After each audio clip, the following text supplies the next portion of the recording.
Hi, and welcome back to the Voice of Experience. I'm Deborah, and today I have got with you someone very special to me because she's my daughter.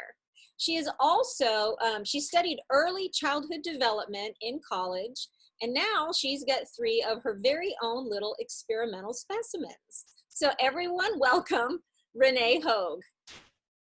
Hi, thanks for having me. Yeah.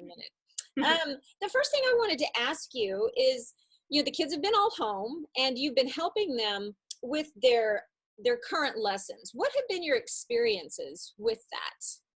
Yeah, so it's been good. I mean, I haven't had a ton. Thankfully, their teachers have been pretty understanding with the fact that they're just not going to do the same amount of school that they would normally do. Yeah, I mean, I think overall they are liking it. They miss their friends, but I do have the issues that come up for us is my oldest really likes to do things just right. She likes to follow the rules, as you know. She has a hard time if she's not perfect or gets it right the first time.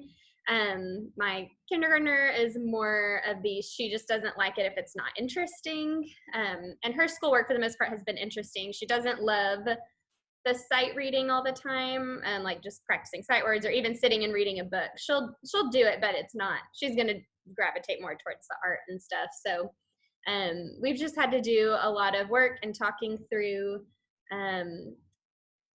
talking through overcoming those kinds of things, practicing for my kindergartner, practicing doing sort of boring things, but then seeing the reward in that. And then the second grader, like practicing, let's try something that you're gonna fail at the first time and expect to not do it right and expect to learn something from that and then try again. So we've had a lot of conversations about those kinds of things. I try to give them those sorts of lessons in other parts of the day. So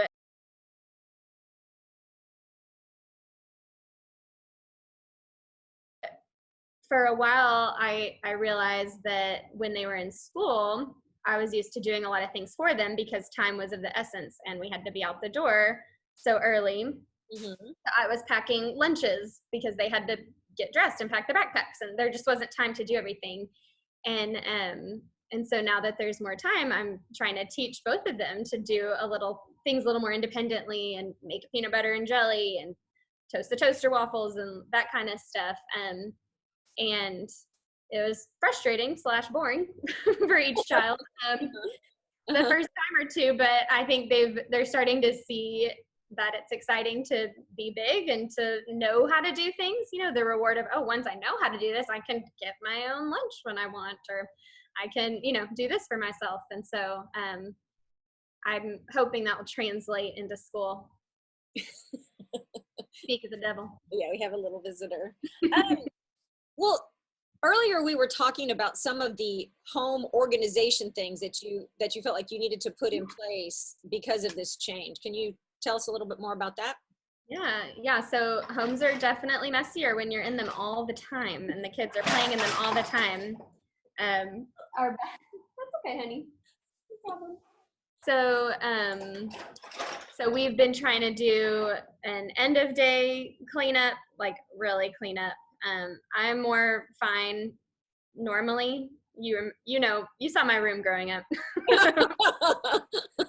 We started just about maybe last week, so we haven't been doing it real long, but he calls it the proper place game. We read it in a book, and basically you put on a song that's like 4 minutes long-ish and pick one room and you get an empty bucket, and they go through the room, they put everything in that room in its proper place for the length of that song, and if it doesn't belong in that room at all, it goes in the bucket. And so they're not like walking all over the house. It's not taking forever, but they're getting that room situated. And then when the song's over, you take the bucket and you go to the next room, and anything that's in the bucket that actually belonged in that room comes out, and you do it again with the song and organize that room. For us, it's just the living room, the art area, and their bedroom.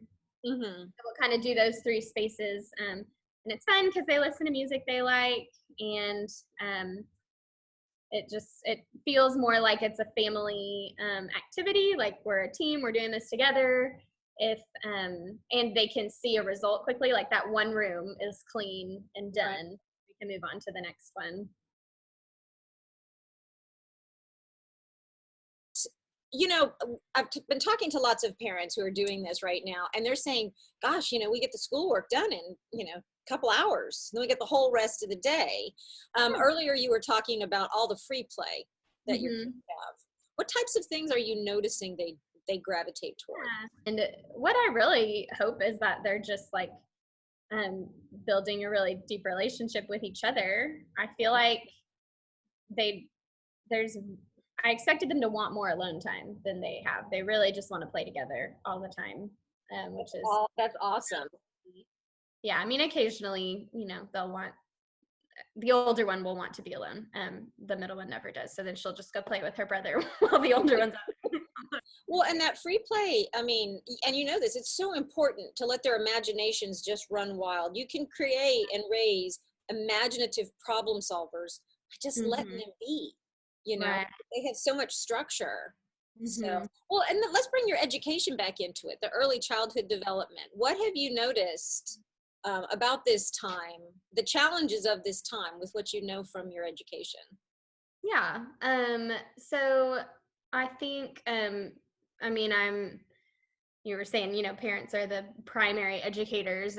Well, when they're in school, I'm not with them the primary amount of the time. There's a lot of time at school where they're having to solve problems themselves. So, but now I am all the time, and they haven't had a ton of, horrible behavior or anything like that. But when they do get frustrated with each other, a lot of what I learned I worked for Early Head Start, and a lot of what I learned through that was just first me being calm if I'm talking to them, and bringing them to a calm place, practicing breathing, and then just practicing the language of talking problems out with each other, and instead of just throwing the thing or hitting the person or whatever, just I'm enjoying getting to be the one to give them that language.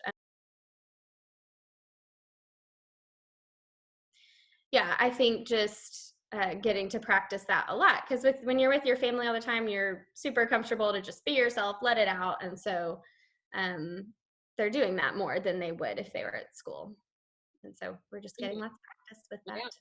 Yeah. Right. All right. Well, before we go, can you just quickly talk about your background? Mm-hmm. I mean, this. I know your background. Okay. Yes, my kids love art. The school that my kindergarten goes to, a lot of these are from that. Mm-hmm. There's a fire truck she painted for her brother. We did a lot of crafts. There's some palm leaves up there, and that's a bedazzled Jesus. Right. Rhinestones on him. But yeah, we do a ton of art. I mean, they just love it. Again, it's that sort of like free create problem solve. Like I want to make, you'll hear my 3-year-old too,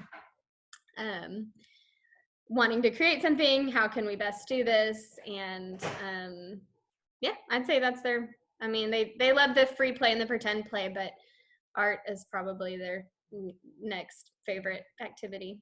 So That's nice. It's great that you not gave up, but you used that whole corner of your house. Yeah, it's got their little, I don't know how well you can see it, little art tables there. So they have a designated space to get messy, and it still ends up all over our dining room table too. But yeah. All right. Well, thank you so much for sharing your experiences and for talking to us about your beautiful children. I'm a little biased. Me too. Yeah. So don't hang up, but let's tell everybody goodbye for next time. Thank you for listening to Renee. We'll talk to you soon.